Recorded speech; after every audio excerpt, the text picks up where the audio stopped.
Alright, today we're learning about the very last method for solving quadratic functions, and that is called the quadratic formula. So, the quadratic formula is a really handy tool. This is the formula. There are a bunch of ways to remember it. If you look up quadratic formula song on YouTube, there's like both a rap version and also like one that goes to Pop Goes the Weasel, I think. Anyway, so that's the one that I remember. That's how I remember the quadratic formula.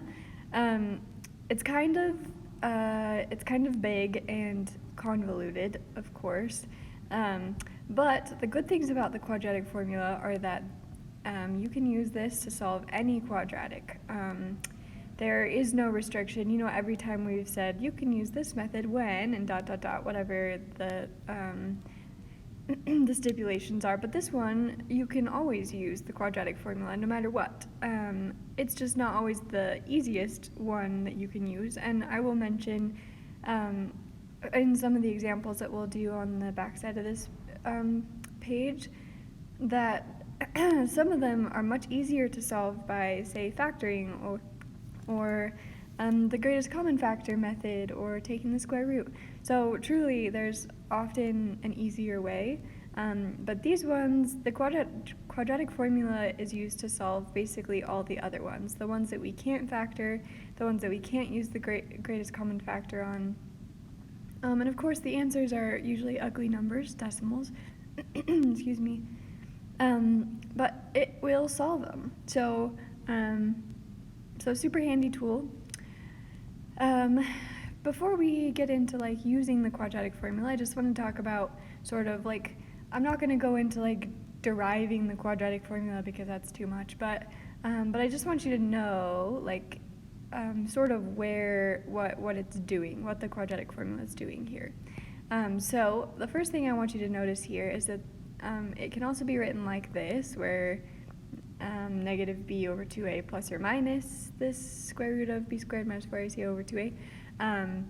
This pink part that I just highlighted, you might recognize if you look back at your forms of quadratic lesson.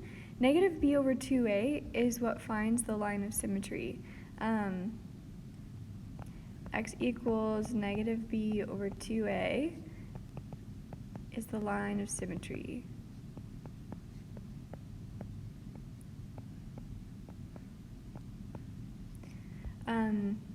So what that part does is it finds this line right down the center of the quadratic. This is negative b over 2a. I'm going to write that neater. Negative b over 2a. And the rest of this part of the formula, all of this, notice that we have like a plus or minus in between there. So again, the plus or minus symbol is just like a lazy mathematician's way of saying once you add and once you subtract. These are actually two different formulas, one with adding and one with subtracting, but because they're the same besides that, we write them combined with the plus or minus, just so that you know that there's two options, and to get one option you add, and to get the other one you subtract. And that is because from the center line, from the line of symmetry, you either add a certain amount to get to the x-intercept over here, or you subtract a certain amount to get to the x-intercept over here, and that amount is the same. The line of symmetry is going to be equidistant from the two x-intercept points.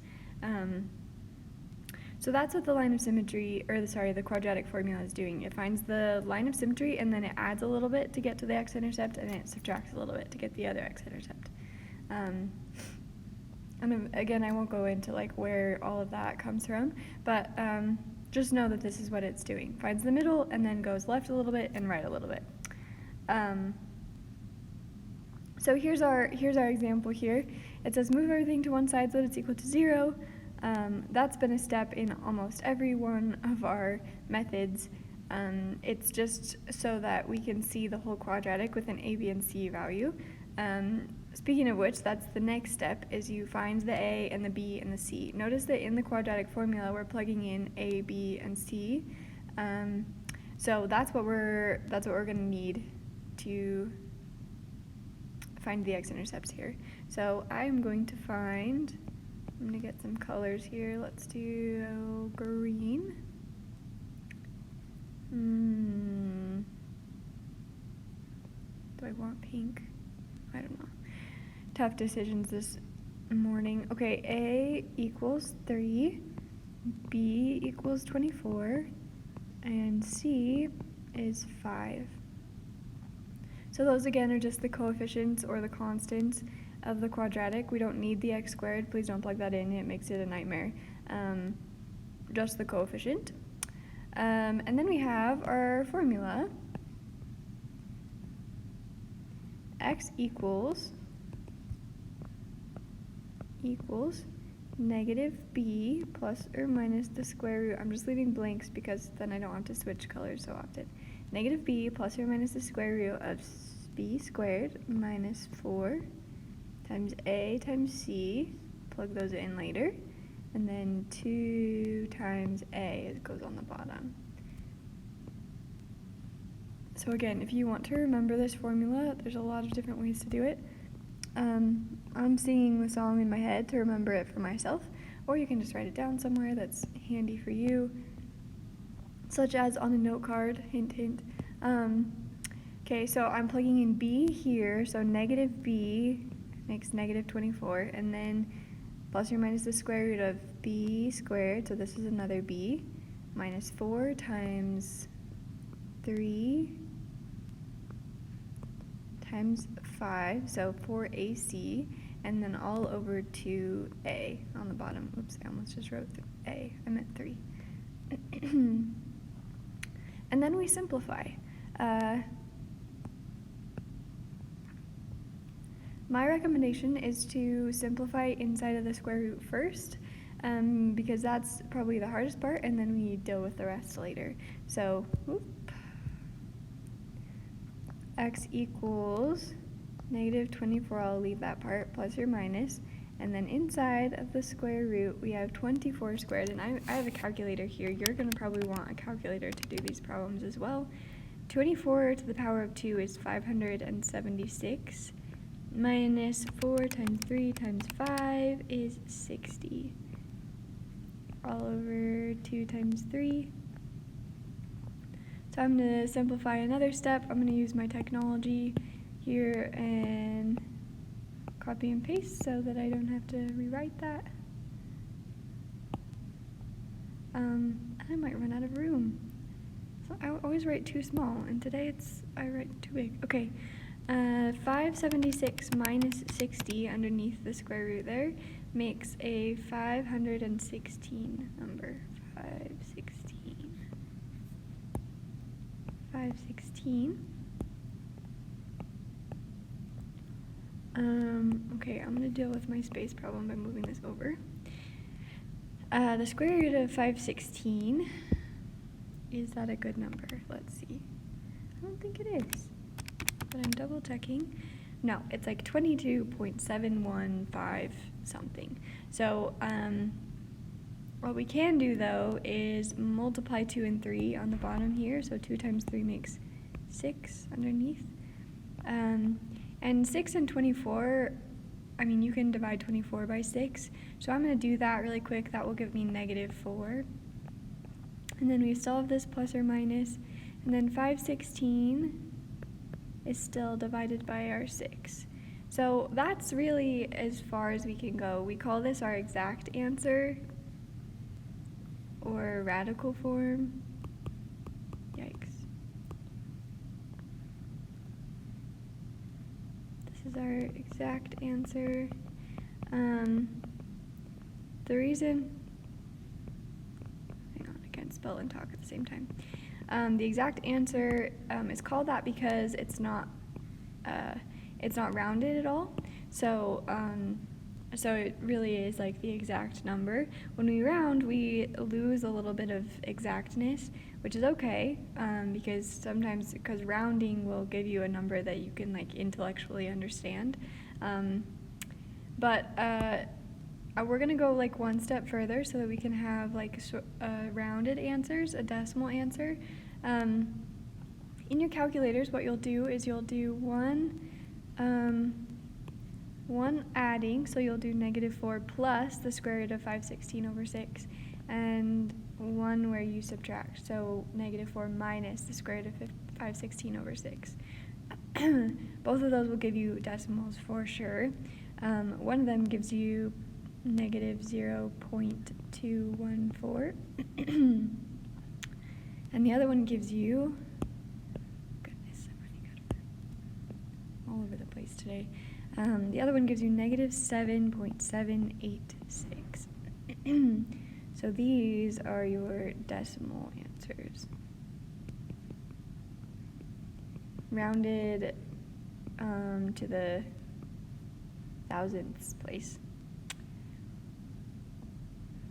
And we'll see more examples of simplifying this later. If you're still confused about that, we have a bunch of examples on the other page. I will do many.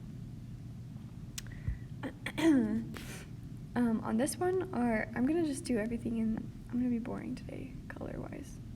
A is 1, B is -4, and C is 3. So x equals so a negative b in this case is going to be -4, which is actually +4. If ever you're making a negative number negative again, it switches back to positive. So -b looks like +4 plus or minus the square root of -4 squared minus 4 times 1, because that's A, and then times 3, because that's C, all over 2 times 1. Yeah, and inside the square root we have 4 plus or minus the square root of 4 squared is 16, and then minus 4 times 1 times 3, that's 12, all over 2, which makes 4 plus or minus 16 minus 12 is the square root of 4 over 2. So the square root of 4 gives us a real number, or a nice number, I should say, not real.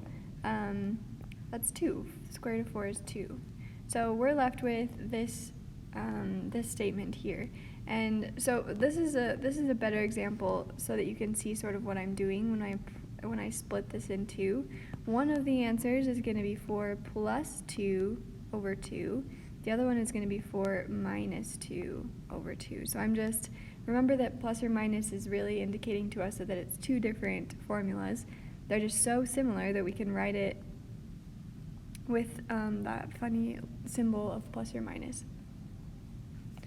So once I've evaluated this far, I just split it off into the two options, the plus option and the subtraction option. So this top one gives us 6 over 2, which is 3. And this one gives us 2 over 2, which gives us 1. In this version, the exact answer and the decimal answer are the same because there is no radical left over. Our number ended up nice. Instead of squaring those, we're going to go x equals 3, 1. I also, on this one, just want to point out that this is factorable. There are two numbers that multiply to 3 and add to -4, and it's -3 and -1, which then you would solve to get +3 and +1. So I'm just pointing out to you that it's not always the easiest option to do the quadratic formula, even though it works all of the time. It's not always the best because we just did a lot of work, and factoring would have taken 2 steps. So just something to think about. This one I think is also factorable, but we're practicing the quadratic formula, so we're going to do that instead. A is 2, B is 6, C is -8. Make sure that you're getting those negatives in with your A, B, and C values. Negative b makes negative 6 plus or minus the square root of b squared minus 4 times 2, that's a, and times negative 8 is c, all over 2 times 2. Simplifying the inside of the square root, honestly you could just type that all in to a calculator if you want to. I'm going to end up doing that. So just make sure that you use a bunch of parentheses to make sure you and the calculator are communicating accurately, because it's easy to get a wrong answer thinking that you're right if you just type something in incorrectly. So I just typed that in and got 100 underneath that square root, and I also did 2 times 2 on the bottom to get 4. And that simplifies to be negative 6 plus or minus 10, because the square root of 100 is 10 over 4. So we can now split it off. Negative 6. I will split it off earlier than that. Negative 6 plus 10 over 4, and negative 6 minus 10 over 4 gives us negative 6 plus 10 is positive 4 over 4, which makes 1. And negative 6 minus 10 is negative 16 over 4, which makes negative 4.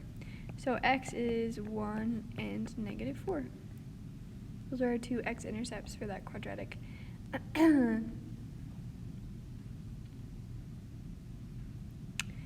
I'm going to do this one as well, and then I'll do one more example where it's not as nice numbers. Notice that this one, you could use the greatest common factor because there's no constant on the end, so you could factor out the x and solve it that way. We are instead using the quadratic formula because we're practicing that, but, oops, I didn't mean x equals a equals 1, b is 12. The c value here, because it's not there, is 0. Be careful about that. If you just have like an x, like this one, your coefficient is 1. But if it's not there, it's 0. And you're going to have to factor that into your quadratic formula, so you have to be careful. X equals negative 12 plus or minus the square root of 12 squared minus 4 times 1, times 0, all over 2 times 1. This whole thing is like 0 because we're multiplying by 0. So we end up with negative 12 plus or minus the square root of 12 squared, which is undoing each other, so really just 12, all over 2. So it's negative 12 plus or minus 12 over 2. So if we split that off into adding and subtracting, you get negative 12 plus 12 over 2 and negative 12 minus 12 over 2. This ends up being 0 over 2, which is just 0. And this makes negative 24 over 2 makes 12, negative 12. So x equals 0 and negative 12.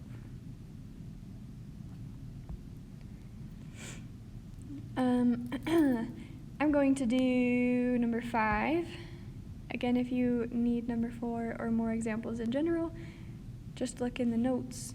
I think that they're correct this time. Sometimes they're not, and that's my fault. A equals 7, b equals 1, and c is negative 1. So x, I really do sing this song, x equals negative b plus or minus the square root of b squared minus 4ac, 4 times 7 times negative 1, all over 2a. There you go.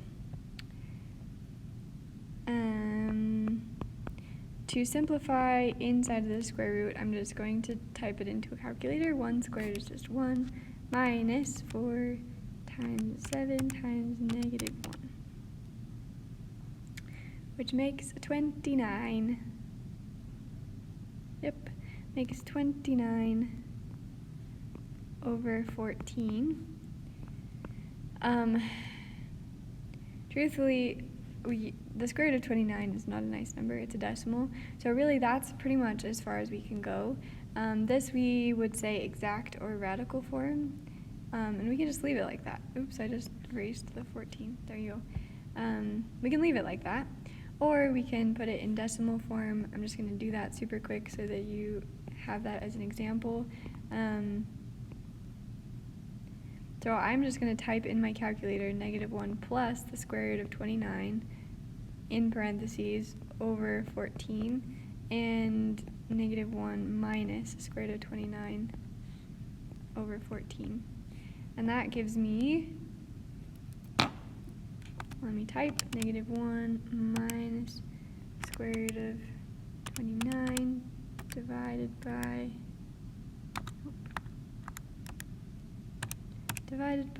14. That gives me -0.456, and we do the adding one, and these are small numbers, 0.313. So these are our decimal answers.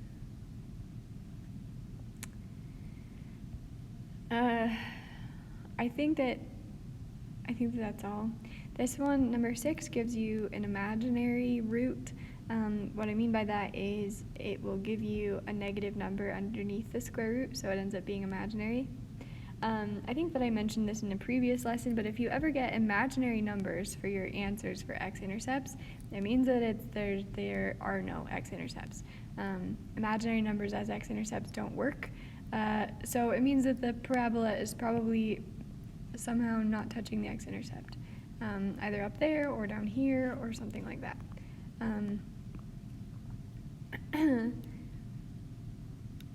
Yeah, anyway. So that's all I have for you today. Let me know if you have questions. I'm always available by email.